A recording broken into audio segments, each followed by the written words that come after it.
یہ بات ذہن میں رکھیں کہ تابع فرمان عورتیں بالآخر اپنے خاوند کو اپنا تابع بنا لیتی ہیں۔ وہ عورتیں جو خاوند کی مرضی کو پورا کرنے میں لگی رہتی ہیں، ایک وقت آتا ہے کہ خاوند کے دل میں ان کے لیے اتنی محبت ہوتی ہے کہ پھر خاوند ان کی ہر مرضی کو پورا کر دکھاتا ہے۔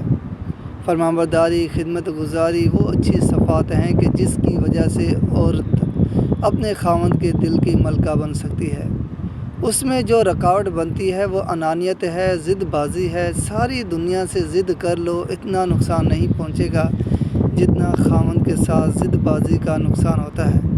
اور کئی بچیاں تو خاوند ہی کے ساتھ ضد کرتی ہیں، باقی سارے لوگوں کے ساتھ نارمل رہتی ہیں۔